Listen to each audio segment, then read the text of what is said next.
All right, let's just jump right in. Midterm season is officially here, and I know panel data can make your head spin. But don't you worry. Think of this as your ultimate crash course for everything panel data, fixed effects, and random effects. We're gonna nail this. So if you've been finding these concepts kind of tricky, you are in exactly the right place. In the next few minutes, we're going to take all that confusion and turn it into pure confidence. I'm going to break down exactly what you need to know to crush those exam questions. Okay, first things first. You got to know the terrain, right? In econometrics, we really only have three fundamental types of data. And understanding the difference between them, well, it's the foundation for every single thing we're about to talk about. Let's use a super simple analogy here. Think of cross-sectional data as just a single group photo. You've got a lot of different people, or maybe firms or countries, but it's all snapped at one single moment in time. Now, time series data is the complete opposite. That's like a time-lapse video of just one person, tracking their story across a whole bunch of different moments. And that, of course, brings us to the star of the show, panel data. The best way to think about this is like a whole album of annual reunion photos. You're tracking the exact same group of people over many, many years. You see, it combines the strengths of the other two, and that is precisely why it is so incredibly powerful. So, this slide right here, this is what you need to burn into your memory for the exam. It boils it all down. Cross-sectional is the snapshot. Time series is one person's story. But panel data is the whole movie. You get to see the differences between people, and you get to see how each one of them changes over time. Okay, so we get the data now. Let's talk about the villain of our story. Because in almost every real-world analysis, there's this hidden enemy that can completely wreck our results if we aren't paying attention. You might be asking, why can't we just run a simple regression and call it a day? Well, it's because the real world is messy. There are always these critical factors that affect our outcome that we just can't measure. And these unobservables, they contaminate everything and can lead us to totally wrong conclusions. Now, this villain has a formal name, unobserved heterogeneity, or alpha I. But for this exam, I want you to just call it the troublemaker. It's any characteristic that's fixed for an individual over time. You know, things like someone's innate talent, a company's unique culture, or a state's geography. It's there, it's affecting things, but we can't see it in our data set. And here is the absolute core of the problem. This troublemaker is a menace because it's almost always correlated with the variables we can see. Think about it. Innate ability is probably correlated with how many years of schooling someone gets, right? That correlation violates a key assumption of our basic models, and it leads to biased and totally unreliable results. But don't you worry, this isn't a story without a hero. See, panel data gives us the exact tools we need to defeat this villain. So let's look at the two main ways we can literally eliminate the troublemaker from our analysis.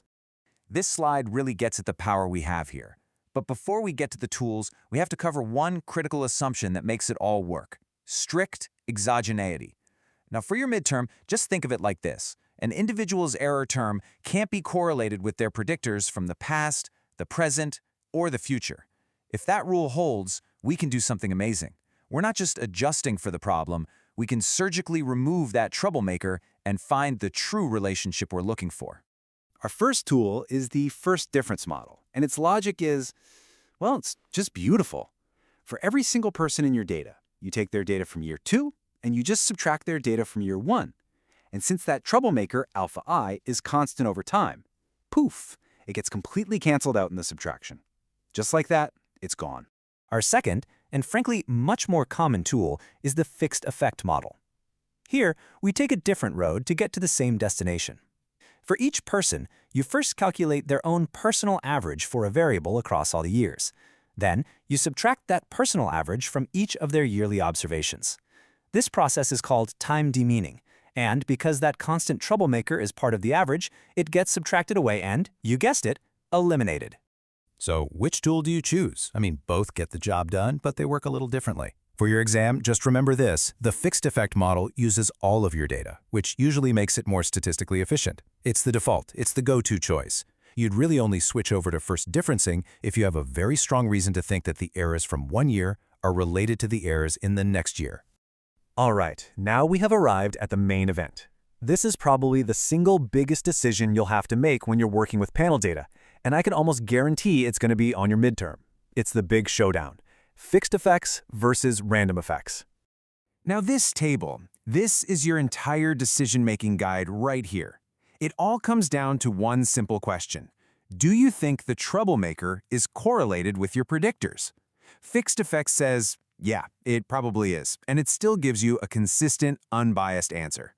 Random Effects, on the other hand, assumes there's no correlation. And if you use random effects, when that assumption is wrong, your results will be totally biased. Consistency is always your #1 priority. So how can you be sure? Do you just have to, I don't know, guess if that critical correlation exists? No way, absolutely not.